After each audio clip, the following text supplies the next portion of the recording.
فلا أقسم بمواقع النجوم وإنه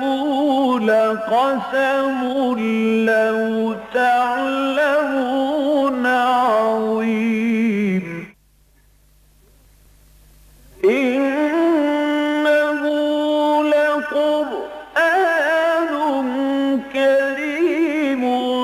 في كتاب مكنون لا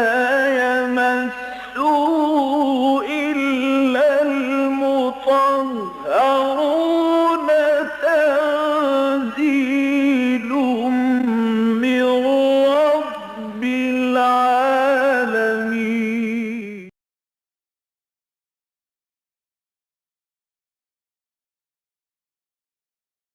أعوذ بالله من الشيطان الرجيم. بسم الله الرحمن الرحيم. ويا قوم هذه ناقة الله لكم آية فذروها تأكل في أرض الله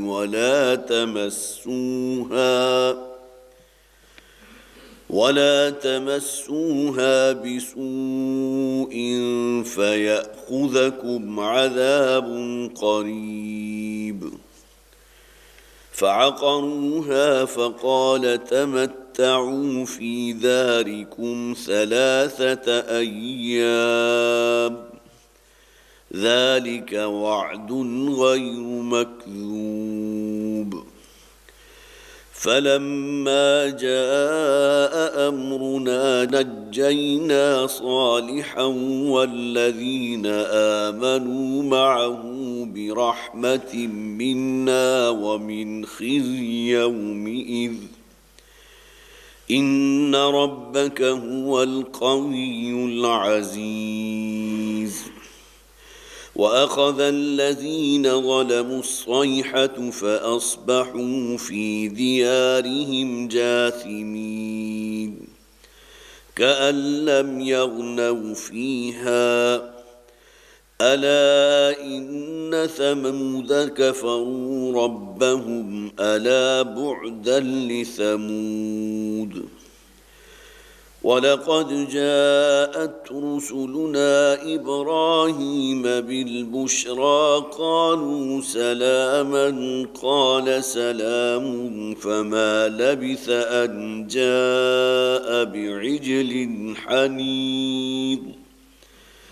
فلما رأى أيديهم لا تصل إليه نكرهم وأوجس منهم خيفة قالوا لا تخف إنا أرسلنا إلى قوم لوط وامرأته قائمة فضحكت فبشرناها بإسحاق ومن وراء إسحاق يعقوب. قالت يا ويلتى أألد وأنا عجوز وهذا بعلي شيخا إن هذا لشيء عجيب. قالوا أتعجبين من أمر الله رحمة الله وبركاته عليكم أهل البيت إنه حميد مجيد. فلما ذهب عن إبراهيم الروع وجاءته البشرى يجادلنا في قوم لوط إن إبراهيم لحليم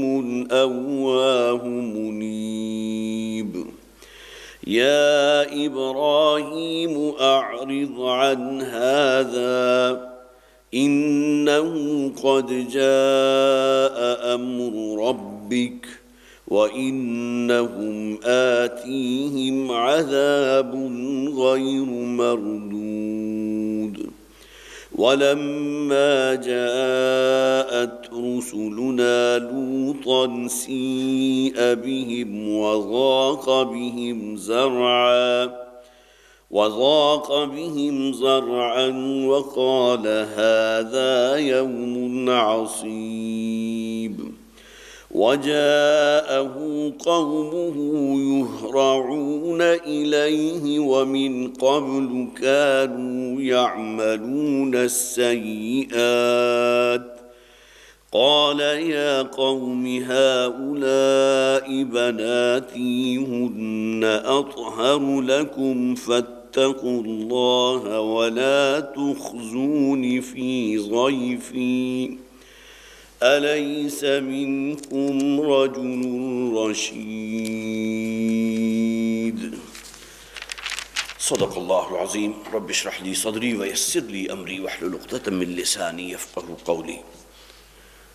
اللهم ألهمنا رشدنا واعصمنا من شرور أنفسنا آمین یا رب العالمین۔ سورہ ہود ہمارے زیر مطالعہ ہے۔ اس سورہ مبارکہ کے تقریباً 5.5 رکوع ہم مکمل کر چکے ہیں، 6واں رکوع ہمارے زیر مطالعہ ہے۔ صرف ذہن میں تازہ کر لیجئے، یہ سورہ ہود جو ہے مکی صورتوں میں کی ایک صورت ہے۔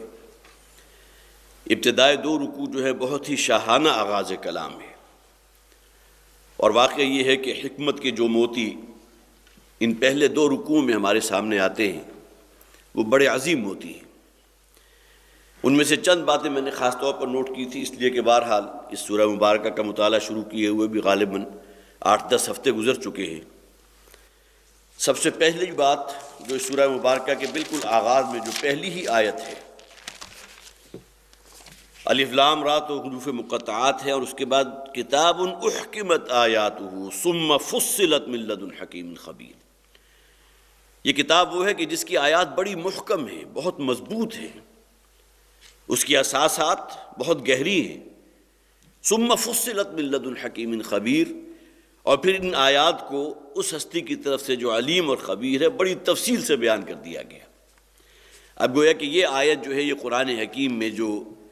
اس کی آیات محکمات ہیں کہ جس کے اندر کہیں کوئی شک کسی معنی میں پیدا نہیں ہو سکتا۔ بہت سی آیات متشابہات بھی ہیں، جن میں سے بہت سی ایسی بھی ہیں جس کے بارے میں آج تک ہم کسی نتیجے پہ نہیں پہنچے۔ مثلا یہ 7 آسمان، ان کی حقیقت کیا ہے؟ اسی کے طرح قرآن حکیم میں زمینوں کا بھی ذکر ہے، اللہ الذی خلق 7 سماوات ومن الارض مثلہن، جس طرح 7 آسمانیں اسی طرح غالباً 7 زمینیں بھی ہیں۔ یہ آیات متشابہات ہیں جن کے بارے میں ہم کچھ نہیں جانتے، لیکن جن چیزوں کا تعلق ہماری فطری جو اللہ تعالیٰ نے ایک فطرت میں ودیت کر دی ہے، جو ٹروتھس، جو سچائیاں، جو بدیہیات،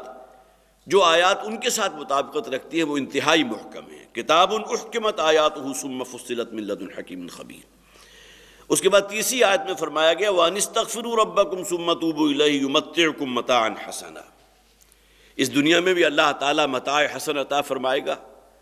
اور آخرت کی کامیابی تو یقینی ہے ہی، لیکن اس کے لیے شرط کیا ہے؟ ان استغفروا ربکم، اپنے رب کے حضور استغفار کرو۔ اس لیے کہ کوئی شخص بھی ایسا نہیں ہے کہ جو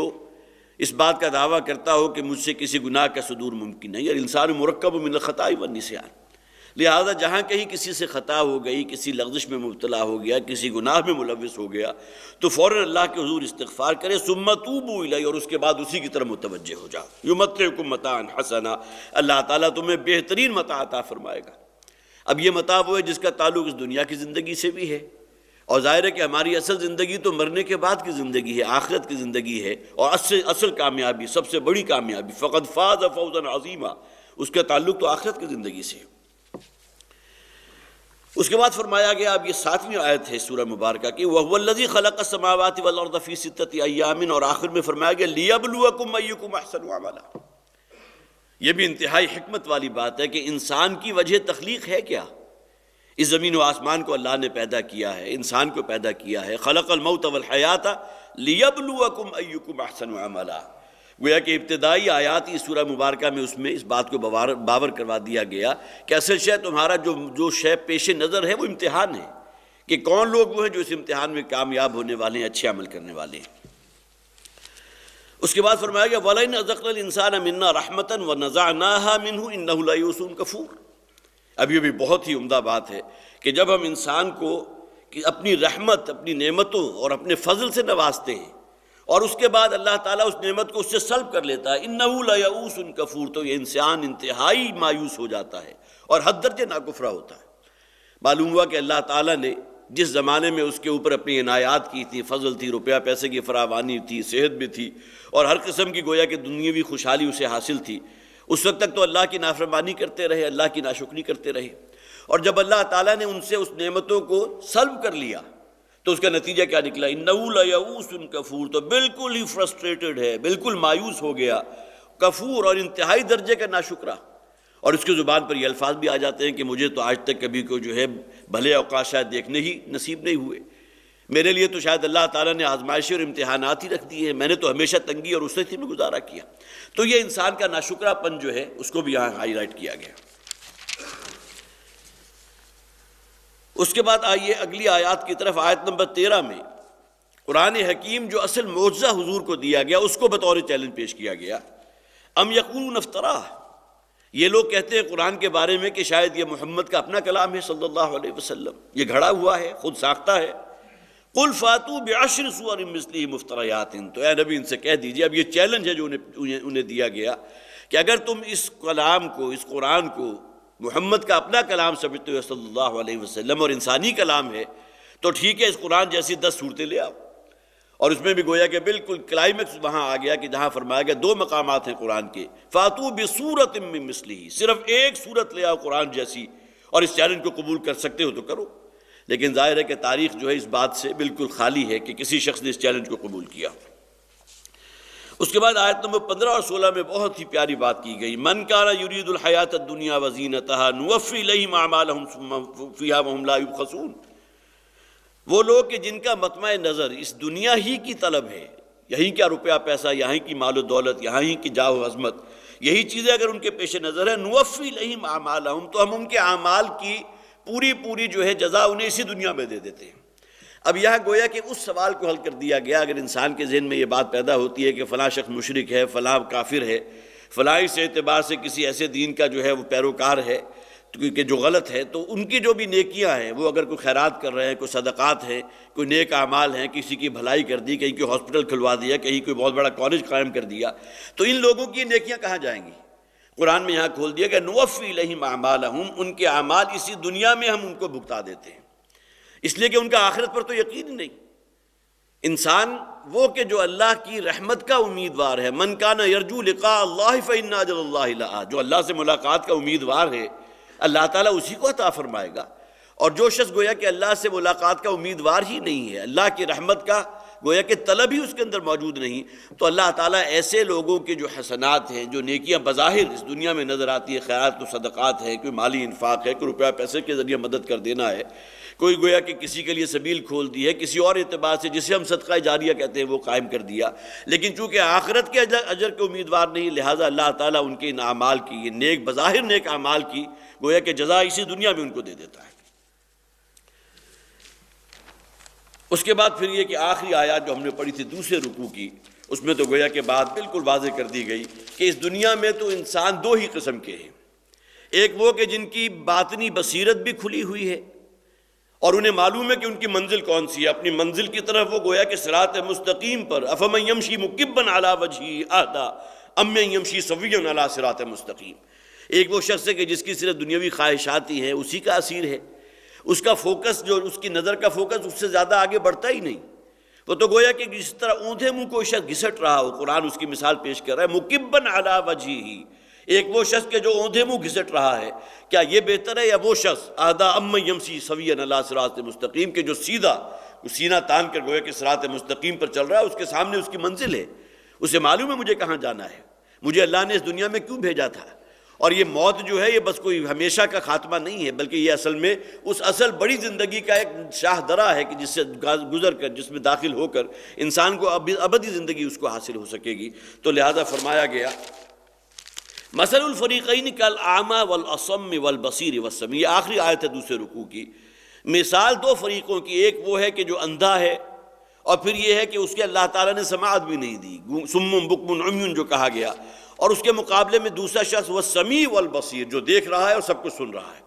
کبھی یہ دو اشخاص برابر نہیں ہو سکتے۔ دنیا کا کوئی قانون اور ضابطہ ایسا نہیں ہے کہ جو اندھے کو اور ایسے شخص کو کہ جو دیکھنے والا ہو ان کو گویا کہ قانون میں ایک ہی پلڑے میں رکھ دے، اور ایک وہ شخص کہ جو سننے والا ہے اور ایک شخص وہ ہے کہ جو بالکل بہرا ہے، کبھی برابر نہیں ہو سکتے۔ یہی معاملہ اصل میں ان لوگوں کا ہے جو گویا کہ واقعتاً صرف نور بصیرت ان کو حاصل ہے، اور اگرچہ نور بصارت بھی ہے لیکن یہ کہ ان کے اندر وہ بصیرت بھی موجود ہے، اور پھر حق بات کو سن کر وہ اس کو تسلیم کرتے ہیں، اس کو قبول کرتے ہیں۔ اس کے مقابلے میں وہ لوگ کہ جن کا معاملہ قرآن خود کہتا ہے اولئک کالانعام بل ہم اضل، ان کی مثال جو ہے وہ تو چوپایوں کی مانند ہے، جنہیں ہم ان چوپایوں کو بھی اللہ نے آنکھیں دی ہیں، کان دیے ہیں، سب کچھ دیے ہیں، لیکن یہ کہ ان سے وہ کام نہیں لیتے کہ جو انسان ہونے کے ناطے انسان کو لینا چاہیے۔ تو مثل الفریقین کالاعمی والاصم، دو فریقوں کی مثال، ایک وہ کہ جو اندھا بھی ہے اور بہرا بھی ہے، اور اس کے مقابلے میں دوسرا کون ہے؟ والبصیر والسمیع، اور وہ شخص کے جو دیکھنے والا ہے اور سننے والا ہے۔ حل ویستویان مثلا، کیا یہ دونوں برابر ہو سکتے ہیں؟ یہی معاملہ ہے اصل میں ان لوگوں کا کہ جو اہل ایمان ہے، جو گویا کہ کھلے کانوں اور دیکھتی آنکھوں اس دنیا میں سفر کر رہے ہیں، انہیں معلوم ہے ان کی منزل کون سی ہے، اور کچھ لوگ وہ ہیں جو اپنی ہوائے نفسی کی بندگی سے باہر نکل نہیں پاتے۔ یہاں دنیا کی چھوٹی چھوٹی جو رذیل قسم کی ان کی خواہشات ہیں، جو شہوات ہیں، اسی کے اسیر ہو کر رہ گئے ہیں۔ تو ظاہر ہے کہ یہ دو انسان نہ اس دنیا میں برابر ہیں اور نہ آخرت میں برابر ہوں گے۔ اور اس کے بعد پھر وہ قصے شروع ہوئے تھے حضرت نوح علیہ السلام کا، 2 رکوعوں پر مشتمل بڑی تفصیلی حالات ہم نے پڑھے۔ پھر حضرت ہود علیہ السلام کا قصہ جو تھا وہ بھی ہم نے پڑھا۔ اب آئیے قوم صالح کا جہاں بیان شروع ہوا ہے، اب یہاں سے 6واں رکوع شروع ہوتا تھا کہ جہاں اللہ تعالیٰ نے ذکر کیا کہ ہم نے سمود کی طرف اپنے نبی حضرت صالح علیہ السلام کو بھیجا، اور قوم نے یہ کہا تھا قالوا یا صالح قد كنت فینا مرجوا قبل هذا، اے صالح تم تو ایسے نوجوان تھے کہ جن سے ہمیں بڑی امیدیں وابستہ تھیں۔ جس طرح کسی خاندان میں اگر کوئی بچہ ایسا ہو جو بڑا ذہین ہے، فتین ہے، اور جسے آپ کہتے ہیں کہ ہونہار بروا کے چکنے پات، اور آپ شروع ہی میں یہ سمجھ جاتے ہیں کہ شاید بڑا ہو کر جو ہے ہمارے اس خاندان کا نام روشن کرے گا، بہت ذہین، تو یہی معاملہ حضرت صالح علیہ السلام کا تھا۔ قوم نے کہا کہ اے صالح ہمیں تو تم سے بڑی امیدیں وابستہ ہو چکی تھی کہ تم ہمارے آبائی دین کے پرچارک بنو گے، تم ہمارے خاندانی نام کو روشن کرو گے، تمہارے اندر ہم بڑی سعادت دیکھ رہے تھے، بڑی ذہانت اور فطانت دیکھ رہے تھے، لیکن یہ کہ تمہارا معاملہ کیا ہوا کہ تم نے اپنے آبائی دین ہی سے برگشتگی اختیار کر لی، نہ صرف خود برگشتہ ہوئے بلکہ ہمیں بھی کہہ رہے ہو ان نعبد ما یعبد آباؤنا اتنہانا ان نعبد ما یعبد آباؤنا، اور تم ہمیں منع کر رہے ہو اس بات سے کہ ہم اس بت پرستی کو چھوڑ دیں جو ہمارا آبائی دین چلا آ رہا ہے، اس سے ہم جو ہے گویا کہ بالکل اپنے آپ کو بالکل ٹرن کر لیں، تمہارے رخ پر مڑ جائیں، اور ظاہر ہے کہ یہ بات ہونے والی نہیں ہے۔ وَيَا قَوْمِ هَٰذِهِ نَاقَةُ اللَّهِ لَكُمْ آیَةً فَذَرُوهَا تَأْكُلْ فِي أَرْضِ اللَّهِ وَلَا تَمَسُّوهَا بِسُوءٍ، یہاں تک کہ آیات جو ہے 63 ہم پڑھ چکے تھے۔ اب آئیے اگلی آیات کی طرف۔ قوم نے مطالبہ کیا تھا حضرت صالح سے کہ جب تک کوئی ایسا معجزہ ہمیں نہیں دکھایا جائے گا کہ ہم بالکل جسے آپ کہیے کہ گھٹنوں کے بل گر پڑیں اور تم پر ایمان لے آئیں، اور اس میں ایک معجزے کا انہوں نے تقاضا کیا کہ یہ جو سامنے چٹان ہے اس میں ابھی کوئی شگاف ہو، شگاف میں سے ایک برابر اونٹنی برآمد ہو اور ہماری نگاہوں کے سامنے وہ بچہ جنے۔ اب یہ وہ ہے، اگرچہ قرآن حکیم نے اس قوم کے مطالبے کا ذکر نہیں کیا، لیکن تورات میں بڑی تفصیل سے موجود ہے کہ قوم نے یہ کہا تھا، اور ان کا یہ مطالبہ اللہ تعالیٰ نے پورا کر دیا، اور وہ اونٹنی برآمد ہو گئی، بڑی دیو ہیکل قسم کی اونٹنی تھی، اور وہاں اس آبادی کے رہنے والوں کے لیے ایک ہی چشمہ تھا، اور اللہ تعالیٰ نے یہ قانون جو ہے یہ بات طے کر دی تھی کہ یہ ایک دن جو ہے پورا صبح سے شام تک اس اونٹنی کے لیے مخصوص رہے گا، اور اس دوران میں نہ تمہارے مال مویشی وہاں سے پانی پی سکتے ہیں اور نہ ہی تم میں کا کوئی فرد وہاں سے پانی لے سکتا ہے، اور اگلا دن پھر تمہاری باری ہوگی، اگلے دن تم اپنے کھیتوں کو بھی سیراب کرو، اپنے مال ڈور ڈنگروں کو بھی پانی پلاؤ، خود بھی پانی کا سٹاک کرو۔ لیکن یہ آزمائش اس قوم کے لیے بہت بڑی آزمائش بن گئی۔ اور دوسری بات یہ تھی کہ یہ اللہ کی اونٹنی ہے، یہ اللہ کا معجزہ، ناقۃ اللہ، یہاں بھی الفاظ آ گئے، وَيَا قَوْمِ هَٰذِهِ نَاقَةُ اللَّهِ، حضرت صالح علیہ السلام نے کہا ہے میری قوم کے لوگوں یہ اللہ کی اونٹنی ہے، بہت بڑی نشانی ہے۔ دوسرا یہ کہ اس کو بالکل چھوڑ دیا جائے گا، جہاں سے چاہے یہ کھائے پیے، کسی کے کھیتی میں جا کر چرنا چاہتی ہے چگے، کوئی اس کی طرف برے ارادے سے قدم نہ بڑھائے۔ فَذَرُوهَا تَأْكُلْ فِي أَرْضِ اللَّهِ، تو اب اس کو چھوڑ دو اللہ کی زمین میں سے جہاں سے چاہے کھائے، وَلَا تَمَسُّوهَا بِسُوءٍ، اور اس کو کسی بری نیت سے ہاتھ مت لگانا، فَيَأْخُذَكُمْ عَذَابٌ قَرِيبٌ، اب گویا کہ انہیں تنبیہ کر دی گئی کہ اگر کہیں یہ معاملہ ہوا کہ تم نے اس کو نقصان پہنچایا، یہ اللہ کی اونٹنی ہے،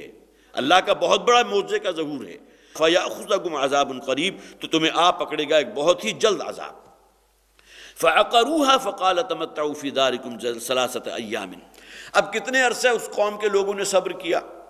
ظاہر ہے کہ ایک دن پورا اونٹنی کے لیے اب ظاہر یہ لوگ پورے لوگ جو ہیں اس میں پیچ و تاب کھاتے ہوں گے، نہ خود پانی لے سکتے ہیں، اور بالآخر انہوں نے طے کیا کہ جتھا بنایا، اور ان میں کا ایک بدبخت تھا جس کے بارے میں بعض تفاسیر کے اندر،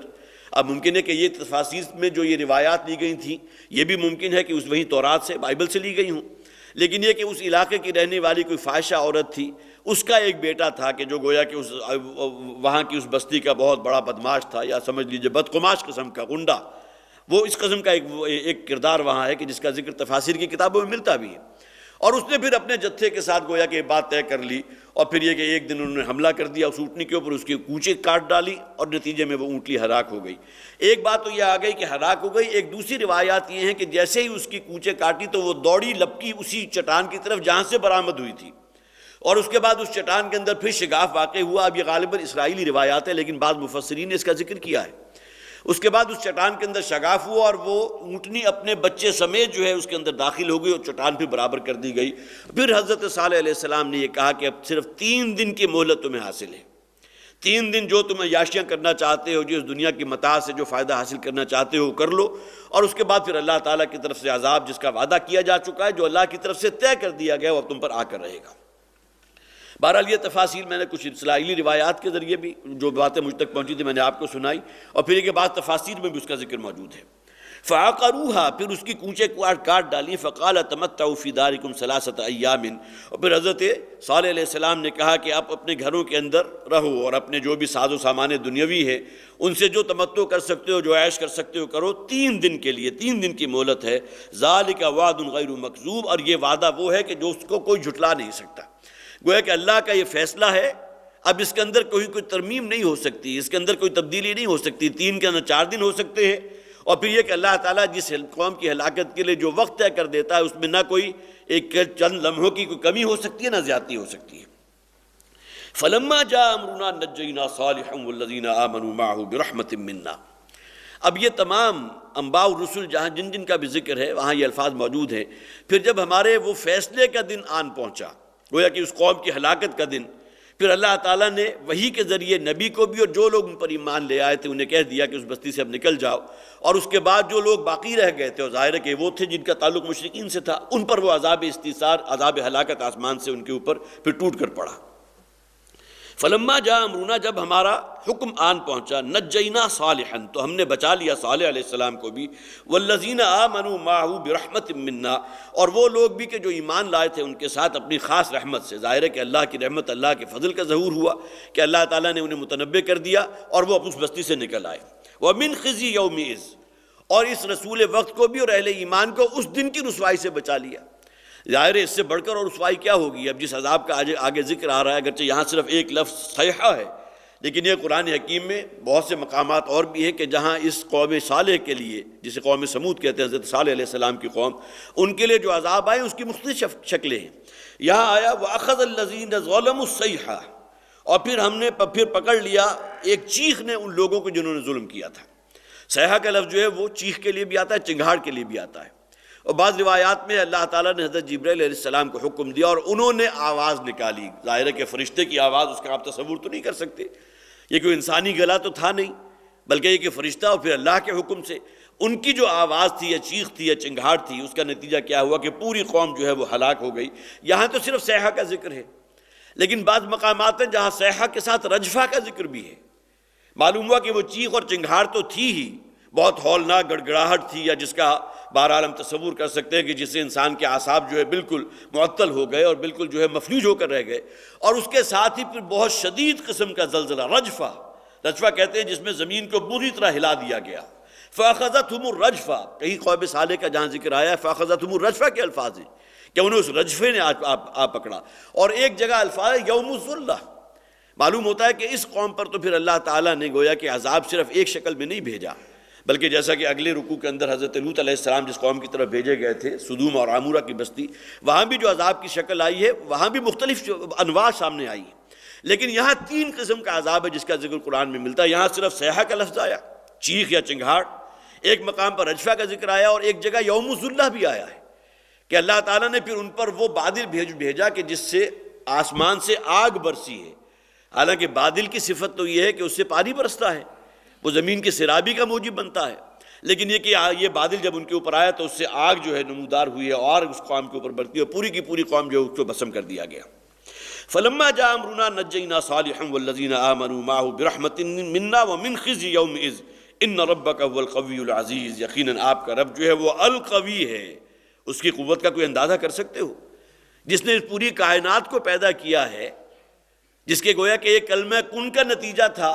یا اس کی تخلیق میں مختلف مراحل ہیں جس کا ذکر قرآن میں موجود ہے کہ ہم نے اس زمین و آسمان کو 6 دنوں میں پیدا کیا، لیکن یہ کہ اتنی بڑی وسیع اور اس کائنات اس کا خالق کی قوت کا کیا عالم ہوگا۔ اور اسی کا ایک ظہور یہ ہوا ہے کہ اللہ تعالیٰ نے گویا کہ اپنی خاص اس قوت کا ظہور تھا کہ ایک گامن اونٹنی بھی برآمد ہو گئی جو قوم کا مطالبہ تھا، اور اسی کے ساتھ پھر جب جو ان کے اوپر عذاب آیا اس کی شکل کیا ہوئی، اخذ الذین ظلموا الصیحۃ فاصبحوا فی دیارہم جاثمین، اور پھر ان لوگوں کو جنہوں نے ظلم سے کام لیا تھا انہیں ایک ہولناک آواز دے، ایک چیخ اور ایک چنگھاڑ نے آن پکڑا، فاصبحوا فی دیارہم جاثمین، اور وہ رہ گئے اپنے گھروں کے اندر اوندھے پڑے ہوئے، کأن لم یغنوا فیہا۔ اب گویا کہ مساکن تو موجود ہیں، لا یرا الا مساکنہم، اب مساکن تو موجود ہیں لیکن رہنے والے جو اس کے اندر جو اصل میں جن کی رہائش تھی وہ لوگ موجود نہیں، اوندھے منہ جو ہے پڑے ہوئے ہلاک ہوئے ہیں، کأن لم یغنوا فیہا، گویا کہ یہاں کبھی آباد تھے ہی نہیں۔ الا ان ثمود کفروا ربہم، آگاہ ہو جاؤ یہ سمود تھے جنہوں نے اپنے رب کا کفر کیا تھا۔ ظاہر ہے کہ جس قوم کی طرف اللہ تعالیٰ اپنے رسول کو بھیجے اور پھر قوم کے مطالبے کے نتیجے میں اللہ تعالیٰ اتنے بڑے معجزے کا ظہور بھی فرما دے اور اس کے بعد بھی وہ قوم اگر ایمان نہ لائے تو پھر ظاہر ہے کہ اس کا یہ حشر ہوتا ہے۔ الا ان ثمود کفروا ربہم، یہ لوگ تھے سمود کہ جنہوں نے اپنے رب کا کفر کیا تھا۔ الا بعدا لثمود، آگاہ ہو جاؤ، اب یہ بعد ہے، بعد یہاں ترجمہ کیا گیا پھٹکار، گویا کہ اب دوری ہے، اب یہ قوم سمود یہاں اس دنیا میں موجود نہیں۔ یہ دنیا کا تو عارضی ایک جو بھی دورانیہ تھا وہ تو امتحان کے لیے تھا، اصل زندگی تو مرنے کے بعد شروع ہونے والی ہے۔ ان میں جو ان لوگوں کے ساتھ جو سلوک ہونے والا ہے، جیسا کہ اس کا ذکر قرآن میں بہت سے مقامات پر ہوا کہ اللہ کے عذاب کی ایک دنیاوی شکل تو ان پر اس شکل میں آ گئی،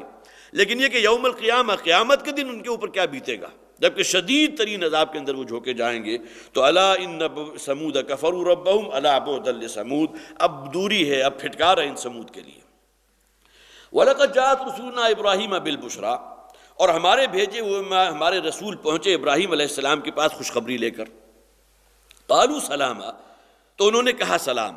اب یہاں جس واقعے کا ذکر ہے اس کا تفصیلی معاملہ جو ہے تورات میں بھی موجود ہے، قرآن میں بھی کئی مقامات پر آیا۔ یہاں اس بات کو نوٹ کر لیجئے، میں نے عرض کیا تھا یہ وہ صورتیں ہیں کہ جن میں انباء الرسل کا ذکر بہت نمایاں ہے، لہٰذا حضرت نوح علیہ السلام کی قوم کا ذکر ہم نے پڑھ لیا، حضرت ہود علیہ السلام جس قوم کی طرف بھیجے گئے تھے، پھر حضرت سمود کا ذکر ابھی ہم نے پڑھا، اس کے بعد گویا کہ زمانی ترتیب میں اگلا ذکر آتا ہے حضرت لوط علیہ السلام کا، لیکن حضرت لوط علیہ السلام کے ذکر سے پہلے یہاں بھی اور سورہ اعراف کے اندر بھی ہم نے پڑھا تھا متصل قبل حضرت ابراہیم علیہ السلام کا ذکر ہے۔ ایک تو یہ کہ حضرت ابراہیم علیہ السلام رشتے میں حضرت لوط علیہ السلام کے چچا تھے، اور دوسرے کہ حضرت لوط علیہ السلام کی قوم جو سدوم اور عمورہ کی بستیوں یہ آباد تھی یہاں، وہ جس قسم کی بہت ہی بری ایک معاشرتی جو ہے نجاست کے اندر مبتلا تھی، ان پر اللہ تعالیٰ نے جب وہ ہلاکت وارد کی ہے اور اللہ تعالیٰ نے آسمان سے عذاب بھیجا، تو اس سے پہلے حضرت ابراہیم علیہ السلام کا ذکر اس مناسبت سے بھی کہ وہ ان کے بھتیجے بھی تھے، اور پھر یہ کہ یہاں سے اصل میں گویا یہ ابتدا ہو رہی ہے اب اگلے سلسلے کی، جس کا اگلا جو رسول ہیں حضرت لوط علیہ السلام، ان کا ذکر اگلی آیات میں آنے والا ہے۔ وَلَقَدْ جَاءَتْ رُسُلُنَا إِبْرَاهِيمَ بِالْبُشْرَىٰ، اور ہمارے رسول بھیجے ہوئے، یہاں مراد ہے فرشتے۔ اب روایات ہے کہ ان کی 3 کی تعداد تھی، حضرت ابراہیم علیہ السلام کے پاس آئے ہیں، اور جب آئے ہیں اس وقت حضرت ابراہیم علیہ السلام کی عمر تقریباً 110 برس کے قریب تھی، اور حضرت سارہ جو ان کی بیوی ہیں جن کا ذکر اگرچہ نام قرآن میں موجود نہیں ہے، لیکن یہ کہ بہرحال اس کے بارے میں تمام کا اتفاق ہے کہ یہ حضرت سارہ ہیں جن کے بطن سے حضرت اسحاق علیہ السلام کی ولادت ہوئی۔ حضرت ابراہیم علیہ السلام کے 2 بیٹے تھے، یہ باتیں آپ کے علم میں یقیناً ہونی چاہیے اور ہوں گی۔ ایک حضرت اسماعیل علیہ السلام ہیں کہ جن کی والدہ کا نام حضرت ہاجرہ تھا، اور حضرت ابراہیم علیہ السلام کی دوسری بیوی حضرت سارہ تھی، جن سے اللہ تعالیٰ نے حضرت سارہ کی عمر تقریباً 100 برس ہے، بعض روایات میں 98 برس یا 99 برس، بعض میں 100 کی ہے، اور حضرت ابراہیم علیہ السلام کی عمر جو ہے وہ تقریباً 107-8 برس ہو چکی تھی۔ اس بڑھاپے میں اور حضرت سارہ ساری عمر بانجھ رہی تھی، اور ظاہر ہے کہ جو بھی انسان کے اندر ہوتا ہے، خواتین کے اندر جو بھی نمو ہونی ہوتی ہے اس کے لیے خاص ایک پیریڈز ہوتے ہیں، ان تمام ایام یاس جسے کہتے ہیں اس سے بھی گزر چکی، لہٰذا اس کا ذکر آگے آ بھی رہا ہے کہ انہوں نے کہا تھا میں تو ساری عمر بانجھ رہی ہوں، اور مجھ سے جو ہے جب جوانی میں کوئی اولاد نہیں ہوئی تو اس بڑھاپے میں جب کہ میری عمر 100 کے قریب ہو رہی ہے مجھ سے کیسے اولاد ہوگی۔ تو حضرت ابراہیم علیہ السلام کے پاس یہ فرشتے آئے ہیں اللہ کے حکم سے، اور انہیں خوشخبری دینی اصل میں مطلوب تھی، اور خوشخبری یہ کیا تھی کہ حضرت سارہ سے بھی اللہ تعالیٰ حضرت ابراہیم علیہ السلام کو ایک بیٹا عطا فرمائیں گے جن کا نام اسحاق ہوگا، اور صرف اسحاق ہی نہیں بلکہ ان آیات میں تو آگے حضرت یعقوب کا ذکر بھی کر دیا گیا، اور اسحاق کی آگے نسل میں حضرت اسحاق کی آگے جو اولاد ہوگی ان میں حضرت یعقوب بھی ہوں گے، کہ جن کے پھر وہ گویا کہ جنہیں اسرائیل بھی کہا گیا، جن کا گویا کہ لقب اسرائیل ہے، اگرچہ اصل نام یعقوب ہے لیکن اسرائیل کیوں کہتے تھے؟ ایل اللہ کو کہتے ہیں، اسر کہتے ہیں بندے کو، عبداللہ۔ حضرت یعقوب کا نام اسرائیل ہے، اور بنی اسرائیل حضرت یعقوب ہی کے 12 بیٹے ہیں، جن میں کہ ایک حضرت یوسف تھے کہ جن سے آگے پھر بنی اسرائیل کی نسل چلی۔ قالوا سلاما، تو ان فرشتوں نے پہنچ کر حضرت ابراہیم علیہ السلام کو سلام کہا، اس لیے کہ بہرحال یہ ہماری اسلامی روایات بھی ہے کہ جو بھی آنے والا ہے جب کہیں پہنچے، اور کوئی شخص اگر بیٹھا ہوا ہے کہیں گھر پہ دستک دی ہے، یا اگر کوئی شخص باہر ملاقات ہوگی تو آنے والے پر لازم ہے سلام کہے، تو یہاں بھی انہوں نے سلام کہا۔ قال سلام، حضرت ابراہیم علیہ السلام نے بھی جواباً ان پر سلامتی کے الفاظ کہے۔ فما لبث ان جاء بعجل حنیذ، اور پھر زیادہ دیر نہیں کی، فما لبث، پھر زیادہ توقف نہ ہوا، ان جاء بعجل حنیذ، کہ وہ لے آئے ایک بھنا ہوا بچڑا۔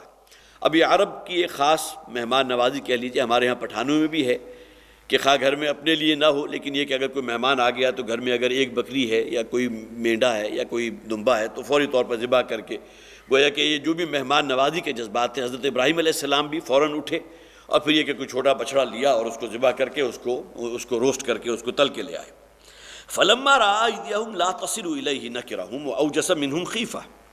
تو جب حضرت ابراہیم علیہ السلام نے دیکھا ان کے ہاتھوں کو کہ وہ کھانے کی طرف نہیں بڑھ رہے، نکرہم، تو انہیں اندیشہ ہوا، وأوجس منهم خیفہ، اور اپنے دل میں ان سے ایک ہیبت اور خوف محسوس کرنے لگے۔ اب ظاہر ہے کہ یہ انسانی شکل میں تھے لیکن تھے تو فرشتے، فرشتوں کو تو اس طرح جس طرح ہمیں انسانوں کو کھانے پینے کی حاجت ہوتی ہے فرشتوں کو تو نہیں تھی۔ حضرت ابراہیم علیہ السلام اپنی اس خاص مہمان نوازی کے جذبات میں وہ لے تو آئے، لیکن یہاں یہ بات بھی واضح ہوگی کہ حضرت ابراہیم علیہ السلام نہیں پہچان سکے تھے انہیں کہ یہ فرشتے ہیں۔ انہوں نے سمجھا کہ کہیں کوئی مسافر ہیں، لڑکے ہیں، کہیں نکلے ہیں تو رستہ بھٹک کر کہیں شاید میری کٹیا تک آن پہنچے، اور وہاں ان کے لیے انہوں نے تواضع کا اہتمام کیا۔ تو جب حضرت ابراہیم علیہ السلام نے دیکھا انہیں کہ ان کے ہاتھ نہیں جا رہے کھانے کی طرف، کھانا نہیں کھا رہے، تو ان سے ان کے دل کے اندر ایک کھٹک پیدا ہوئی اور ان سے ایک اندیشہ اور ہیبت پیدا ہوگی۔ اب یہاں دو چیزیں نوٹ کیجئے، ایک تو اس حوالے سے بھی کہ یہ بات شاید آج بھی مروج ہے اور شاید اس زمانے میں بھی ہو کہ جس شخص کو کوئی نقصان پہنچانا مقصود ہوتا ہے تو اس گھر کا جو ہے نمک نہیں کھایا کرتے۔ تو اس زمانے میں بھی شاید ایسا ہوتا تھا کہ حضرت ابراہیم علیہ السلام نے یہ محسوس کیا کہ شاید یہ مجھے کوئی نقصان پہنچانے آئے ہیں، یا شاید یہ کہ مجھ سے کوئی غلطی ہوئی ہے یا میرا کوئی معاملہ ایسا ان کے علم میں آیا ہے۔ ظاہر ہے کہ نبی اور نبوت اور رسالت جب انسان یہ فرائض انجام دیتا ہے تو مخالفتیں تو ہوتی ہیں، خود نبی اکرم صلی اللہ علیہ وسلم کے ساتھ کیا کچھ نہیں ہوا۔ تو شاید ایک اندیشہ یہ ہوگا، ان کے دل کے اندر یہ دھڑکا لگا ہوگا کہ شاید مجھے چونکہ نقصان پہنچانے آئے ہیں اور شاید مجھے جو ہے یہ تکلیف پہنچانا چاہتے ہیں، اس لیے میرے گھر کا کھانا نہیں کھا رہے، لہذا ان کے ہاتھ جو ہے کھانے کی طرف نہیں بڑھ رہے۔ لیکن دوسری تعبیر کی ہے اور بہت سے مفسرین نے اس کا ذکر بھی کیا ہے، وہ یہ کہ یہ فرشتے چونکہ آئے تھے عذاب خداوندی کی نوید لے کر، لہذا ان کے اندر ایک غضبانی کیفیت تھی۔ جس طرح ہوتا ہے نا کہ جس بھی آپ کو بستی کو ہلاک کرنا ہے اور اللہ تعالیٰ فرشتے کو بھیجے تو جسے باڈی لینگویج کہتے ہیں آج کی اصطلاح میں، تو حضرت ابراہیم علیہ السلام نے ان کی اس باڈی لینگویج میں محسوس کیا کہ کوئی ایگریسو بھی ہیں اور کچھ گویا کہ ایک غضبانی کیفیت ہے، کوئی غضب کی کیفیت ہے، غصے میں ہے، لہٰذا اس سے ان کے دل کے اندر خوف پیدا ہوا۔ اب یہ دونوں ہی تعویلات ہو سکتی ہیں، ایک تو یہ بھی کہ یہ چونکہ آئے ہیں اور مجھے نقصان پہنچانا چاہتے ہیں لہٰذا میرے گھر کا کھانا نہیں کھا رہے، اس لیے ان کے ہاتھ جو ہے اس کھانے کی طرف نہیں اٹھ رہے، اور دوسرے ان کے دل میں خوف اور اندیشہ شاید اس وجہ سے بھی پیدا ہوا کہ شاید یہ جو ہے کوئی ان کے اندر جو ایک وہ معاملہ ایسا ہے کہ جس کی وجہ سے وہ باڈی لینگویج سے انہوں نے محسوس کیا کہ بڑے اگریسو نظر آ رہے ہیں۔ قالوا لا تخف انا ارسلنا الى قوم لوط، تو جیسے ہی ان کے اوپر وہ ہیبت ہوئی، اور ظاہر ہے آپ اس کو چشم تصور میں دیکھ بھی سکتے ہیں کہ اس کو گویا کہ ان کے اوپر ایک خوف کی کیفیت ہے، تو فوراً انہوں نے تسلی دی۔ قالوا لا تخف، فوراً انہوں نے کہا ہم سے مت ڈرو، کوئی خوف نہ کرو، انا ارسلنا الی قوم لوط، ہمیں تو بھیجا گیا ہے قوم لوط کی طرف۔ گویا کہ اب انہوں نے اپنے آپ کو ڈسکلوز کر دیا کہ ہم تو اللہ کے فرشتے ہیں اور اللہ تعالیٰ نے قوم لوط کی طرف ہمیں بھیجا ہے، اور ظاہر ہے کہ خبریں تو حضرت ابراہیم علیہ السلام تک بھی پہنچی ہوں گی اس قوم کی، اس لیے کہ حضرت لوط خود ان کے سگے بھتیجے ہیں، کہ وہ قوم کس قسم کی بدعملی کے اندر مبتلا ہے اور کیا ان کے کرتوت ہیں۔ جیسا کہ قرآن میں بھی کہا گیا کہ وہ محفلوں کے اندر اپنی اس بد کرداری اور جس خباثت کے اندر وہ ملوث ہوتے تھے اس کا باقاعدہ اس کا محفلوں کے اندر جو ہے علل اعلان ارتکاب کیا کرتے تھے۔ ایک تو ہے کہ یہ ڈھکے چھپے کسی کو معلوم نہ ہو جائے، کسی کے اندر یہ کوئی عیب پیدا ہو گیا، وہ بات بالکل دوسری ہے، لیکن یہ کہ اس درجے اس کا عیاں ہو جانا اور اس درجے اظہار کے محفلوں میں اس عمل بد کا ارتکاب کرنا، اس کا معاملہ بھی قرآن میں موجود ہے۔ تو گویا کہ اب یہ فرشتے جو بھیجے گئے انہوں نے اپنے آپ کو ڈسکلوز کر دیا۔ وَامْرَأَتُهُ قَائِمَةٌ، حضرت ابراہیم علیہ السلام کی زوجہ وَامْرَأَتُهُ، اور ان کی بیوی قائمۃ جو قریب ہی کھڑی تھی، فضاحکت، وہ ہنس پڑی۔ اب ہنسی کس اعتبار سے یہاں بھی تقریباً اتفاق ہے کہ انہوں نے اپنے شوہر کو دیکھا کہ بہت گھبرا گئے ہیں اور بہت ہی خوفزدہ ہو گئے ہیں، ہیبت زدہ ہو گئے ہیں، اور جیسے ہی انہوں نے اپنے آپ کو ڈسکلوز کیا کہ ہم تو اللہ کے فرشتے ہیں، آپ ہم سے کیوں گھبرا رہے ہیں؟ ظاہر ہے کہ فرشتے ہونے کے ناطے ہمیں کھانے پینے کی جو بھی حاجت ہوتی ہے اس سے ہم ماورا ہیں، ہمیں یہ معاملات نہیں ہیں۔ تو اس پر حضرت ابراہیم علیہ السلام کی بیوی جو تھی حضرت سارہ، وہ ہنس پڑی اپنے شوہر کو دیکھ کر کہ اچانک گھبرائے تھے، اور اس کے بعد پھر وہ پوری طرح ریلیف ہو گئے۔ فبشرناہا باسحاق، تو پھر ہم نے انہیں خوشخبری دی اسحاق کی۔ ومن وراء اسحاق یعقوب، اور صرف اسحاق ہی کی نہیں بلکہ حضرت اسحاق علیہ السلام کے بعد آنے والے نبی حضرت یعقوب کی بھی، جیسا کہ میں نے عرض کیا تھا کہ حضرت سارہ کے بطن سے حضرت اسحاق ہیں، اور حضرت اسحاق کے بیٹے حضرت یعقوب ہیں، اور دوسرے بیٹے حضرت ابراہیم علیہ السلام کے حضرت اسماعیل ہیں، جن کے بطن سے حضرت اسماعیل کہ جن کی نسل میں آگے محمد رسول اللہ صلی اللہ علیہ وسلم کی ولادت ہوئی ہے۔ یہی وجہ، یہ بات بارہا آپ حضرات کے سامنے آ چکی کہ یہودی اور عیسائی جو ہے وہ تو اس بات کے منتظر تھے کہ آخری نبوت کا ظہور جو ہے بنی اسرائیل میں ہوگا، جیسا کہ پے در پے نبی آتے رہے، حضرت اسحاق کی اولاد حضرت یعقوب، پھر حضرت یوسف، اور آگے چلے جائیے حضرت موسیٰ، اور کتنے ہی نبیوں کا ذکر قرآن میں موجود ہے، تاکہ اس سلسلے کی آخری کڑی حضرت عیسیٰ علیہ السلام تھے۔ جبکہ نبی اکرم صلی اللہ علیہ وسلم اور حضرت اسماعیل علیہ السلام کے دوران کوئی اور نبی نہیں ہے۔ اسے فطرت کہا جاتا ہے، بہت بڑا ایک خلا ہے کہ جہاں کوئی نبی اور رسول نظر نہیں آ رہا۔ قالت یا ویلتی الید وانا عجوز وہذا بالی شیخا، اس پر حضرت سارہ نے کہا کہ ہائے میری شامت، یا ویلتا، میری خرابی، میری بربادی۔ اصل میں دیکھ رہا تھا ایک تفسیر، تو اس کے اندر وہ الفاظ موجود تھے جس طرح ہمارے ہاں کہا جاتا ہے کہ میں نگوڑی، گویا کہ نگوڑی اپنے آپ کو کوئی بد دعا یہ الفاظ نہیں ہے، بلکہ کہ میں نگوڑی اس بڑھاپے میں بچہ جنوں گی۔ تو یا ویلتا، میری شامت، یا یہ کہ میرے اپنے لیے ہی کوئی ملامت کے الفاظ، کہ کیسے ممکن ہے اَأَلِدُ وَأَنَا عَجُوزٌ، کہ کیا میں بچہ جنوں گی، وَأَنَا عَجُوزٌ، جبکہ میں بالکل بوڑھی ہو چکی ہوں، وَهَذَا بَالِي شَيْخًا، اور میرے شوہر جو ہیں وہ بھی بالکل بڑھاپے کی آخری حد کو پہنچ چکے ہیں۔ ظاہر ہے کہ اپنے بارے میں بھی عجوز،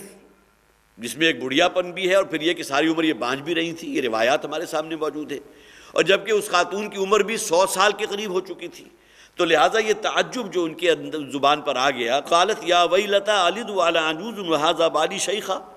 کہ کیسے ممکن ہے کہ اس بڑھاپے میں میرے ہاں اولاد ہو۔ ان ھذا لشیء عجیب، یقیناً یہ تو بڑی عجیب بات ہوگی۔ اول تو امکان نہیں ہے، لیکن ظاہر ہے کہ اللہ تعالیٰ کی جو بھی علی کل شیء قدیر ہونے والی شان ہے، جو قدرت کاملہ ہے، اس سے تو کوئی شے بعید نہیں ہے۔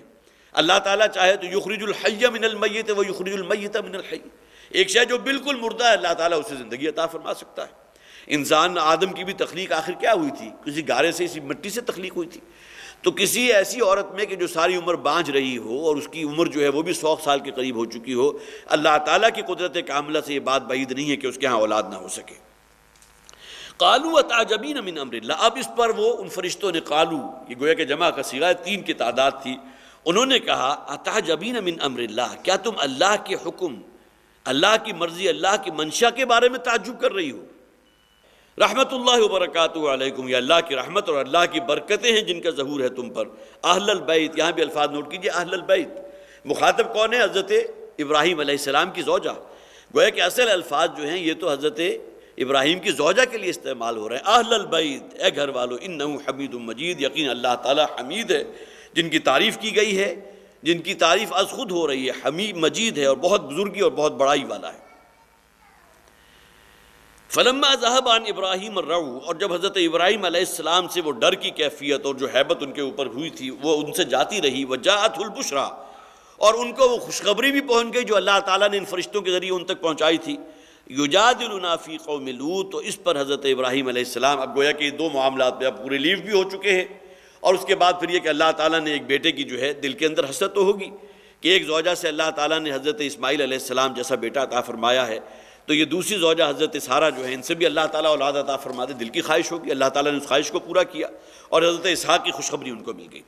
یجادلنا فی قوم لوط، تو وہ ہم سے جھگڑنے لگے قوم لوط کے ضمن میں۔ اب یہاں یجادلنا کے الفاظ آئے ہیں، تورات کے الفاظ خاص طور پر میں نے نوٹ کیے تھے، وہ بھی میں آپ کو سنا دوں گا، لیکن ہے کہ اکثر مفسرین نے یجادلنا سے مراد لی ہے کہ ہمارے فرشتوں سے جھگڑنے لگے۔ اب کس معاملے میں جھگڑنے لگے؟ یہ نہیں کہ باہم دست و گریبان ہو گئے، بلکہ کہ بحث کے اندر انسان جو ہے کوئی دوسرے کے ساتھ بحث شروع کر دے، اور ان فرشتوں نے کہا ہوگا کہ ہم یہ اللہ کا عذاب جو اس قوم کے اوپر جو ہے اب وہ ہمیں فیصلہ ہو چکا، وہ عذاب ان پر ٹوٹ کر رہے گا۔ اس پر حضرت ابراہیم علیہ السلام چونکہ وہ تھے ہی، اس لیے کہ آ بھی جائے گا ان ابراہیم لحلیم اواہ منیب، تین الفاظ حضرت ابراہیم علیہ السلام کے لیے آئے کہ وہ انتہائی تحمل فرمانے والے، دوسرے اواہ انتہائی نرم دل، منیب اور انتہائی انابت کرنے والے تھے۔ یہ تین اوصاف حضرت ابراہیم علیہ السلام نے بدرجہ اتم موجود تھی، جس کا نتیجہ کیا نکلا کہ ان فرشتوں کے ساتھ جو ہے انہوں نے بحث شروع کی کہ دیکھو ممکن ہے وہاں اس بستی کے اندر چند لوگ ایسے موجود ہوں کہ جو اللہ والے ہوں، جو نیکوکار ہوں، راست باز ہوں، پاک باز لوگ ہوں، تو کیا وہ لوگ بھی ہلاک کر دیے جائیں گے؟ اب وہ پورا جو ہے مکالمہ میں آپ کو جو تورات کا میں خاص طور پر نوٹ کر کے لایا ہوں اس میں سے آپ کو سناؤں گا۔ ایک بات نوٹ کر لیجئے، پچھلی آیت میں جو آیا تھا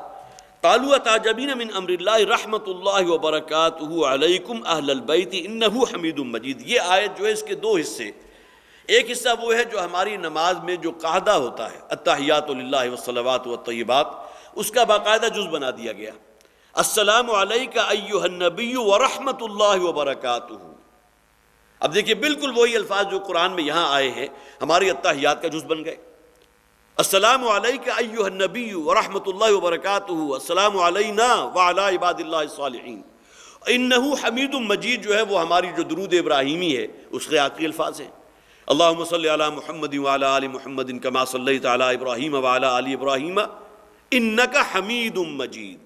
گویا کہ اس آیت سے دو حصے وہ ہیں، ایک حصہ وہ جو التحیات میں ایک حصہ لے لیا گیا، اور اسی آیت کا دوسرا حصہ جو ہے وہ درود ابراہیمی جو ہر نماز میں پڑھا جاتا ہے اس کا جز بن گیا۔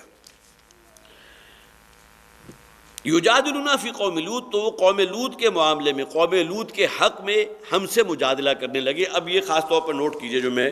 یہاں نوٹ کر کے لایا ہوں، تورات کتاب پیدائش باب نمبر 18 اور اس کی آیات، جنہیں وہ آیات کہتے ہیں، آیات 23 تا 32۔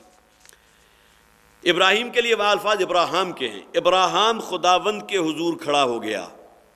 اور کہا اے خداوند، کیا تو نیکوں کو بھی بدوں کے ساتھ ہلاک کر دے گا؟ شاید کہ اس شہر میں 50 نیک افراد موجود ہوں جو راست باز بھی ہوں اور پاک باز بھی ہوں۔ تو خداوند نے کہا کہ اگر مجھے 50 بھی راست باز اور پاک باز انسان اس میں مل گئے تو میں عذاب نہیں دوں گا۔ اس پر ابراہیم نے پھر کہا اے خداوند،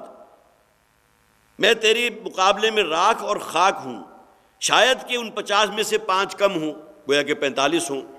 خداوند نے کہا کہ ہاں اگر 50 میں سے 5 کم بھی ہوئے تو بھی میں عذاب روک لوں گا۔ اس پر پھر ابراہیم نے کہا کہ شاید 5 اور کم ہوں۔ اب یہ پورا جو ہے گویا کہ مکالمہ تورات میں آج بھی موجود ہے، یہاں تو صرف ایک الفاظ ہے یجادلنا فی قوم لوط، لہذا اس کے اندر کہیں کوئی ایسی بات نہیں ہے کہ اسرائیلی روایات تورات میں کوئی ایسی باتیں جو قرآن حکیم کی آیات کے ساتھ کہیں گویا کہ کنفلکٹ نہ ہو، اس میں تضاد نہ ہو، تو ان کو بطور دلیل پیش کیا جا سکتا ہے۔ یہاں یجادلنا فی قوم لوط کی بات سمجھ میں نہیں آتی کہ ہم سے جھگڑنے لگا ابراہیم قوم لوط کے بارے میں، لیکن یہ کہ اس کی آگے تشریح کہیں قرآن حکیم میں موجود نہیں ہے، جبکہ تورات کا جیسا کہ میں نے عرض کیا کتاب پیدائش باب نمبر 18 آیات 23 سے 32 تک کے اندر یہ پورا جو ہے مکالمہ موجود ہے۔ اور آخر میں کیا ہوا کہ خداوند نے کہا کہ اگر اس قوم میں 10 بھی پاک باز افراد موجود ہوئے تو میں عذاب روک لوں گا۔ اس کے بعد آگے خاموشی ہے۔ اس کے معنی کیا ہوئے کہ عذاب آیا تو اس سے آپ نتیجہ نکال لیجئے کہ اس پوری قوم کے اندر اب وہ ہزاروں پر مشتمل تھی یا سینکڑوں پر مشتمل تھی، لاکھوں کروڑوں میں تو یقیناً نہیں ہوگی، لیکن اس میں 10 بھی ایسے افراد موجود نہیں تھے کہ جنہیں پاک باز کہا جا سکتا ہو، جنہیں راست باز کہا جا سکتا ہو۔ تو یجادلنا فی قوم لوط، تو وہ ہم سے جھگڑنے لگے یا ہم سے بحث مباحثہ کرنے لگے قوم لوط کے حق میں۔ ان ابراہیم لحلیم اواہ منیب، یقیناً ابراہیم جو ہے بہت ہی حلیم ہے، حلیم الطبع، تحمل والے، اواہ اور اللہ کے حضور جو ہے وہ انتہائی نرم دل رکھنے والے اور اللہ کے جناب میں انابت اختیار کرنے والے۔ یا ابراہیم اعرض عن ھذا، اب یہاں اللہ تعالیٰ نے کہا اب یہ جو بحث و نزاع ہو رہا تھا ابراہیم اب اس کو جانے دو، گویا کہ آخری بات 10 کے اوپر آ کر ختم ہو گئی۔ انہ قد جاء امر ربک، یقیناً تمہارے رب کا حکم جو ہے اب وہ فیصلہ اٹل ہے،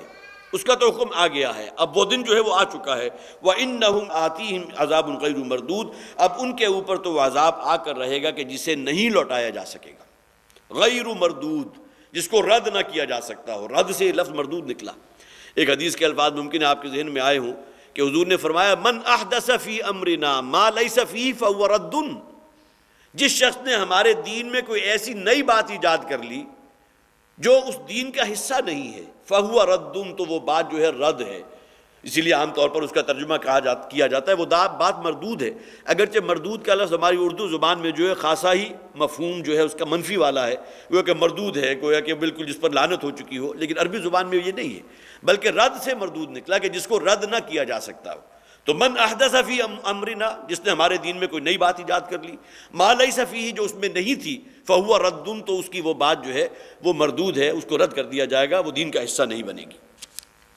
وَلَمَّا جَاءَتْ رُسُولُنَا لُوطًا سِیَّ بِهِمْ وَضَاقَ بِهِمْ ذَرْعًا، اور جب پھر ہمارے یہی فرشتے پہنچے لوط کے پاس، اب اس کی بھی بڑی تفصیلی روایات ہیں،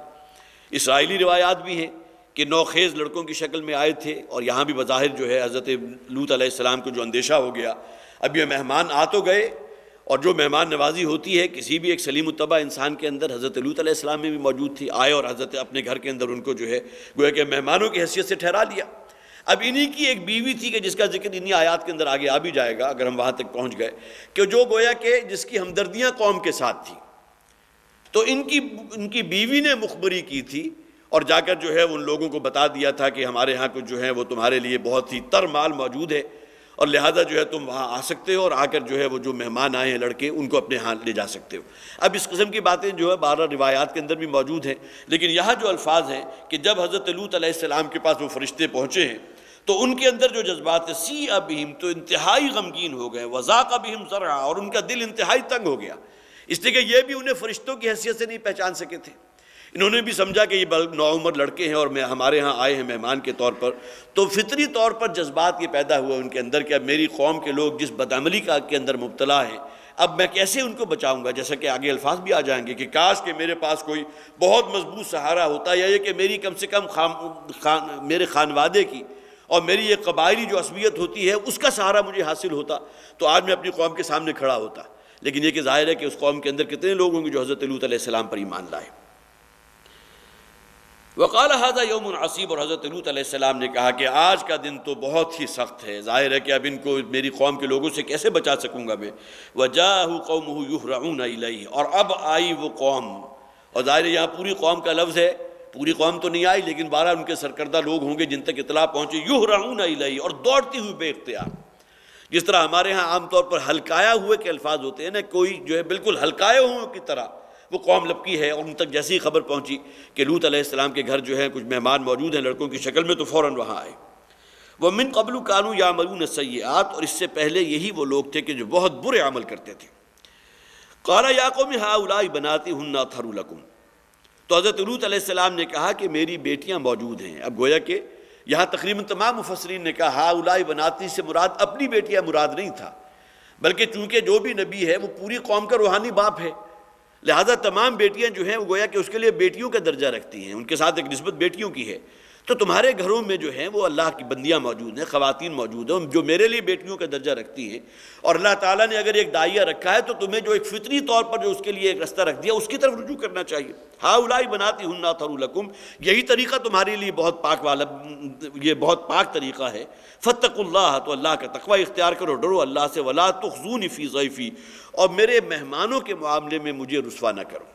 ظاہر ہے قوم کے اندر جو جذبات ہوں گے اور جس طرح وہ جو ہے جسے میں نے باولی ہوئی قوم اور ہلکائی ہوئی قوم جس طرح وہ آئی ہوگی اور وہ ٹوٹ پڑنا چاہتی ہوگی کس طرح ان کو جو ہے اپنے قبضے میں لینے کے لیے، اس پر حضرت لوط علیہ السلام نے کہا کہ تمہارے گھر میں خواتین ہیں، تو ممکن ہے ان میں سے بہت سے بیویوں والے بھی ہوں،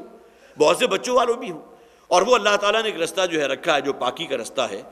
الیس منکم رجل رشید، کیا تم میں کوئی ایک شخص بھی ایسا نہیں کہ جو نیک چلن ہو، جو پاک باز ہو، جو راست باز ہو؟ اس لیے کہ جو آئے تھے وہاں اس ارادے سے، ان کے اندر تو یقیناً کوئی بھی نہیں ہوگا، لیکن ممکن ہے اکا دکا اس بستی کے اندر موجود ہو۔ لیکن وہ جو میں نے ابھی آپ کو روایت سنائی تورات کی، اس کی روح سے تو معلوم ہوتا ہے کہ اس پوری بستی میں شاید 10 کی تعداد بھی نہیں تھی کہ جس کی بنا پر اللہ تعالیٰ نے کہا تھا کہ میں اپنا عذاب روک لوں گا۔ قالوا لقد علمت ما لنا فی بناتک من حق، اب دیکھیے یہ اس قوم کی دریدہ ذہنی کہ انہوں نے کہا کہ تمہیں خوب معلوم ہے اے لوط کہ ہمیں تمہاری ان بیٹیوں سے کوئی غرض نہیں ہے۔ گویا کہ جس نجاست کے اندر وہ مبتلا ہو چکے تھے انہوں نے علی اعلان اس کا حضرت لوط سے بھی کہہ دیا تمہیں خوب جانتے ہو، تمہیں خوب معلوم ہے، لقد علمت، یہ بات تمہارے علم میں ہے کہ ہم جس پستی کے اندر جس رذالت کے اندر مبتلا ہو چکے ہیں اس کے اندر کہیں جو ہے اس کا کوئی گنجائش موجود نہیں ہے کہ تم کہ ہمیں متوجہ کر رہے ہو ہماری بیویوں کی طرف یا بیٹیوں کی طرف۔ وَإِنَّكَ لَتَعْلَمُ مَا نُرِيدُ، اور تم خوب جانتے ہو کہ ہمارا تقاضا کیا ہے، ہم کیا چاہتے ہیں۔ اب یہ گویا کہ ڈٹائی ہے اور اس قوم کی حق درمی ہے، جیسا کہ میں نے پہلے بھی عرض کیا تھا کہ وہ تو اپنی اس برائی کا ارتکاب جو علی اعلان باقاعدہ بڑی بڑی مجلسیں منعقد کیا کرتے تھے، اور آج آپ کو معلوم ہے یورپ کے اندر جو ہے وہ گیز کے کلب ہیں اور وہ اپنے حقوق کے لیے کس طرح مظاہرے کرتے ہیں، ہزاروں کی تعداد میں وہ سڑکوں پر نکل آتے ہیں اور اس کا اعلان کرتے ہیں کہ ہم گیز ہیں اور ہمارا جو ہے یہ حق ہے اور ہمیں بھی تسلیم کیا جانا چاہیے، ہماری یہ ایسوسی ایشن ہے، ہماری یہ مطالبات ہیں۔ اور بدقسمتی یہ ہے کہ شاید آپ کے علم میں ہے یا نہیں ہے، لیکن یہ کہ اس قسم کے کلب اب پاکستان میں بھی قائم ہو چکے ہیں۔ پچھلے دنوں BBC کا جو آتا ہے انٹرنیٹ کے اوپر اس کا میں دیکھ رہا تھا، تو وہاں کراچی کے اندر کئی کلب موجود ہیں اور ان کی باقاعدہ میٹنگز ہوتی ہیں، ان کے اجلاس ہوتے ہیں، اور ان کے جو ہے خاص قسم کے کپڑے ہوتے ہیں، 5 رنگوں کے اندر رنگے ہوئے کوئی کپڑے ہیں اور خاص علامات ہوتی ہیں جو ایک دوسرے کو خوب دور سے ہی پہچان جاتے ہیں کہ یہ بھی اسی طبقے سے تعلق رکھتا ہے کہ جس سے میں تعلق رکھتا ہوں۔ تو یہ نجاست اور یہ برائی جو ہے صرف یہ نہیں کہ حضرت لوط علیہ السلام کی قوم میں موجود تھی، آج کے مغربی اقوام اس کا ایک بہت بڑا سمبل، اور پھر اسی پر بس نہیں، جیسا کہ میں نے عرض کیا اگر کراچی کا ذکر ہے تو اسلام آباد کس سے پیچھے ہے، لاہور کس سے پیچھے ہے۔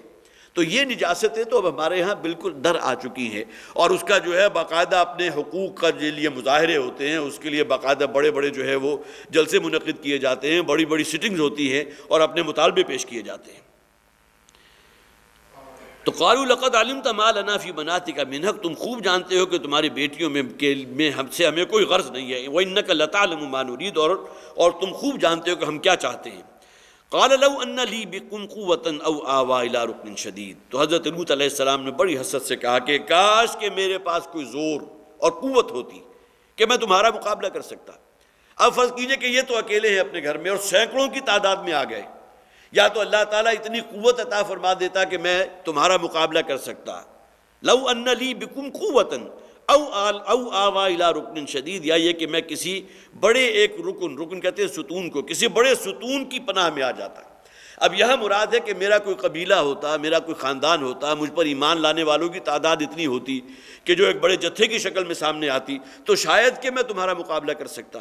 یا یہ کہ پھر یہ کہ مجھے اللہ تعالیٰ مجھے ہی اتنی کوئی قوت عطا کر دیتا کہ میں تمہارے مقابلے میں کھڑا ہو سکتا۔ تو بڑے ہی حسرت والے الفاظ ہیں، قال لو ان لی بکم قوۃ، کاش کہ مجھے اللہ تعالیٰ کوئی قوت عطا فرما دیتا، او آویٰ الی رکن شدید، یا میں کسی بڑے رکن اور بہت بڑے ستون کے پیچھے پناہ لے لیتا۔ قالوا یا لوط انا رسل ربک، اب تک حضرت لوط علیہ السلام ان فرشتوں کو نہیں پہچانے تھے، وہ سمجھتے تھے کہ عام انسان ہیں، نوعمر ہیں، اور جیسا کہ اس قوم کے اندر خواہشات تھی تو میرے لیے بڑی آزمائش ہے، بہت بڑا امتحان ہے۔ اس پر ان فرشتوں نے کہا یا لوط، اے لوط، انا رسل ربک، ہم تمہارے رب کے بھیجے ہوئے ہیں، ہم فرشتے ہیں، ہم رسول ہیں۔ لن یصلوا الیک، اب یہ قوم کے لوگ تم تک نہیں رسائی حاصل کر سکیں گے۔ فاسری باہلک بقطع من اللیل، تو اپنے گھر والوں کو، یہاں مراد وہ کہ جو اہل ایمان ہے اور گھر میں بھی ظاہر ہے کہ ان کی بیٹیوں میں سے یا بیٹوں میں سے کوئی ہوں گے جس کا ذکر قرآن نہیں کر رہا، وہ ایمان لا چکے ہیں، رات کے آخری حصے میں ان کو لے کر گھر سے نکل جاؤ۔ ولا یلتفت منکم احد، اور تم میں سے کوئی بھی پیچھے مڑ کر نہ دیکھے، الا امرأتک، ہاں تمہاری بیوی جو ہے، الا امرأتک، تمہاری زوجہ، تمہاری بیوی جو ہے، اس کا انجام اسی قوم کے ساتھ ہونے والا ہے۔ اپنے ساتھ لے کر اپنے گھر والوں کو، اہل ایمان کو نکل جاؤ، تم میں سے کوئی پیچھے مڑ کر نہ دیکھے، اور تمہاری بیوی جو اسی گھر میں رہے گی۔ انہ مصیبھا ما اصابہم، اس لیے کہ اس کو بھی وہی کچھ پہنچے گا، اسی عذاب میں وہ مبتلا ہوگی جس میں پوری قوم کو مبتلا کیا جائے گا۔ ان موعدہم الصبح، یقیناً ان کے وعدے کا وقت جو ہے وہ آنے والی صبح ہے، گویا کہ صبح ان کا معاملہ جو ہے وہ ختم کر دیا جائے گا، اللہ کا عذاب نازل ہوگا۔ الیس الصبح بقریب، تو صبح جو ہے وہ کہ زیادہ دور نہیں ہے، بالکل نزدیک ہی ہے۔ اب جو بھی اس قوم کا انجام ہوا، حضرت لوط علیہ السلام کو حکم دے دیا گیا، اگرچہ اس سے پہلے بھی ایک جگہ آیا بھی ہے قرآن حکیم میں سورہ قمر نے، فطمسنا اعینہم، کہ اللہ تعالیٰ نے ان کی آنکھوں کو اندھا کر دیا، گویا کہ ان کی بینائی سلب کر لی گئی۔ جو وہ قوم آئی تھی حلقائہم کی طرح، تو ان فرشتوں میں سے ایک نے اپنا بازو جو ہے یوں کیا ہے، اور اس کے بعد پورے مجمع کی جو ہے آنکھیں، ان کی بینائی زائل ہو گئی۔ اور یہ بات جو ہے یہ باقاعدہ تورات میں لکھی ہوئی موجود بھی ہے، اور یہی وہ ہے حقیقت جو قرآن بھی جس کو مان رہا ہے، گویا کہ اسی تورات کی وہ بات جس کو قرآن بھی تسلیم کر رہا ہے۔ تو اس کا معنی کیا ہوا کہ تورات کی وہ بات صحیح ہے جس کی تصدیق خود قرآن بھی کر رہا ہے۔ تو قرآن میں بھی موجود ہے کہ حضرت لوط علیہ السلام کو جو فرشتے اللہ تعالیٰ نے جو بھیجا تھا ان کی طرف، تو ان میں سے ایک نے، اگرچہ اسرائیلی روایات میں حضرت جبرائیل کا نام ہے، جبرائیل نے اپنا ایک پر پھیلایا، پر کے الفاظ ہیں اس لیے کہ پرندے کا پر جو ہے تو اس کا بازو ہے، فَطَمَسْنَا أَعْيُنَهُمْ، تو ہم نے ان کی آنکھوں کو بالکل ختم کر دیا، ان کی بینائی جو ہے ان سے سلب کر لی گئی، ان کی بینائی زائل ہو گئی۔ اور اس کے بعد ظاہر ہے کہ وہ اندھیرے کے اندر جس طرح ہوتا ہے، اندھا جو ہے ٹامک موئی جو مار رہے ہیں، اب ان میں سے کوئی کسی کو سجھائی نہیں دے رہا۔ اس کے بعد حضرت لوط علیہ السلام اہل ایمان کو بھی اپنے گھر والوں کو لے کر وہاں سے نکل آئے، اور پھر اگلی صبح ان کے اوپر عذاب آیا، اور عذاب بھی کس شکل میں آیا، فَلَمَّا جَاءَ أَمْرُنَا، اور پھر جب ہمارا حکم آن پہنچا، جَعَلْنَا عَالِيَهَا سَافِلَهَا، تو ہم نے اس بستی کو تل پٹ کر دیا، اس بستی کے اوپر والوں کو نیچے کر دیا، وَأَمْطَرْنَا عَلَيْهَا حِجَارَةً مِّن سِجِّيلٍ، اور اس بستی پر ہم نے آسمان سے بارش کی ہے پتھروں کی۔ اس کے بارے میں بھی تعویلات ہیں۔ ایک تعویل تو یہ کی گئی کہ اللہ تعالیٰ نے اس خطہ ارضی کو جس کے اوپر وہ قوم آباد تھی اس کو زمین سے اٹھایا اور اس کے بعد اسے پلٹ دیا۔ نتیجہ کیا ہوا؟ وَالْمُؤْتَفِقَاتِ کے الفاظ قرآن میں آئے ہیں، پلٹی ہوئی بستیاں، جس بستیوں کو اللہ تعالیٰ نے الٹ پلٹ دیا۔ تو یہاں بھی فرمایا گیا کہ فجعلنا عالیہا سافلہا، ان کی گویا کہ بلندی کو ہم نے پست کر دیا، جو چھت تھی وہ زمین پر آ گئی اور زمین والا میٹیریل چھت پر چلا گیا۔ تو اس کے معنی کیا ہوا کہ پوری کی پوری بستی جو ہے اس کو تلپٹ کر دیا گیا۔ اور یہی معاملہ جو ہے اور بھی قوموں کے ساتھ ہوا، جبکہ خاص طور پر المؤتفقات کا لفظ جہاں آتا ہے وہ حضرت لوط علیہ السلام کی قوم کے اوپر جو عذاب آیا تھا اس کی شکل میں۔ اور ایک امکان یہ بھی ہے جس کا ذکر ایک تفسیر میں موجود بھی تھا کہ جب وہ اللہ تعالیٰ نے اس فرشتوں کو حکم دیا اور اس بستی کو جو ہے آسمان سے بلند کیا گیا پٹخنے کے لیے، تو نیچے سے زمین کا لاوا ابلا ہے، اور زمین کا لاوا اوپر آسمان سے جا کر وہی پھر کنکریوں کی شکل میں گویا کہ وہ برسا ہے اسی بستی کے اوپر، اور بالآخر وہ پوری کی پوری سدوم اور عامورہ کی بستی جو ہے ایسی ہو گئی جیسا کہ کوئی شے یہاں موجود ہی نہیں تھی۔ اسے بلندی پر لے جا کر پٹخ دیا گیا، اور اوپر سے وہ آتش فشاں، یا یہ کہ جسے قرآن حکیم کہتا ہے کہ حجارۃ من سجیل، سنگ ریزے جو ہیں ان کی ہم نے بارش اس قوم کے اوپر برسائی، مسومۃ عند ربک، اور وہ تھی منضود تہ بر تہ، ایک دوسرے کے اوپر۔ ایسا نہیں ہوا کہ بس ایک دفعہ آئی بس ہو گئی، بلکہ مسلسل برستی رہی ان پتھروں کی بارش۔ مسومۃ عند ربک، تمہارے رب کی طرف سے یہ شے ان کے لیے لکھ دی گئی تھی۔ اور یہ بھی روایات ہے کہ ہر پتھر پر جس شخص کی ہلاکت گویا کہ مطلوب تھی اس کا نام بھی درج تھا، وما ہی من الظالمین ببعید، اور یہ بستیاں ان ظالموں سے زیادہ فاصلے پر نہیں ہیں۔ یہاں دونوں مفہوم موجود ہیں کہ جو لوگ بھی اللہ کا نافرمانی کریں گے اور اس قسم کے گناہوں کے اندر مبتلا ہوں گے، جس طرح کا ایک مثال جو ہے حضرت لوط علیہ السلام کی قوم کی ہے، تو پھر یہ کہ ان کے ساتھ بھی اللہ تعالیٰ معاملہ اسی دنیا میں بھی یہ کرے گا، اگرچہ آخرت کا عذاب اپنی جگہ ہے، اور جیسا کہ میں نے عرض کیا تھا امت محمد صلی اللہ علیہ وسلم کے لیے وہ عذاب استیصال کی وہ شکل جو پہلی قوموں کے لیے اس قوم کے لیے نہیں ہے، لیکن بہرحال ہماری نگاہوں کے سامنے ہوتا ہے، بڑے بڑے عذاب آتے ہیں، بڑی بڑی بستیاں تلپٹ کر دی جاتی ہیں، سونامی آ گیا ہے، کوئی بہت بڑا زلزلہ آ گیا ہے، ہزاروں لاکھوں کی تعداد میں انسان ہلاک ہو گئے، اپنی بدعمالیوں کی وجہ سے بھی ہوتا ہے۔ اس سونامی کا جب ذکر آیا تھا تو آپ کو معلوم ہوگا کہ ان ساحلوں کے اوپر جس قسم کی عیاشیاں ہوتی تھیں، جو کچھ ہوتا تھا اس کا نتیجہ یہ نکلا۔ تو فرمایا وما ہی من الظالمین ببعید، ایک مفہوم تو یہ بھی ہے، اور دوسرا یہ ہے کہ یہ بستیاں ان مشرکین مکہ سے زیادہ فاصلے پر نہیں ہیں۔ اپنے یہ جو بھی تجارتی سفر ہوتے ہیں اس میں اس کا مشاہدہ کر لیتے ہیں، سدوم اور عامورہ کی تباہ کی ہوئی بستیاں جن میں کوئی شے موجود نہیں سوائے آسمان سے برسے ہوئے پتھروں کے، اور سنگریزے ہیں کہ جنہوں نے اس پورے علاقے کو اپنی لپیٹ میں لیا ہوا ہے۔ تو یہ انجام ہوتا ہے ان قوموں کا کہ جو اللہ کا کفر کرنے والی ہیں، اللہ کی نافرمانی کرنے والی ہیں۔ اللہ تعالی ہمیں واقعتاً اپنے دین کی صحیح سمجھ عطا فرمائے، اور ہر انسان کے اندر بہرحال انسان کے اندر کوئی رغبت ہوتی بھی ہے، اس کے اندر مختلف قسم کی جو ہے وہ شیطان بھی مختلف قسم کی دھونکنیاں لگاتا رہتا ہے۔ اللہ تعالیٰ ان تمام چیزوں سے ہمیں محفوظ رکھے اور اپنا ہی خالصتاً اپنی بندگی کی توفیق عطا فرمائے۔ بارک اللہ لی ولکم فی القرآن العظیم ونفعنی وإیاکم بالآیات والذکر الحکیم۔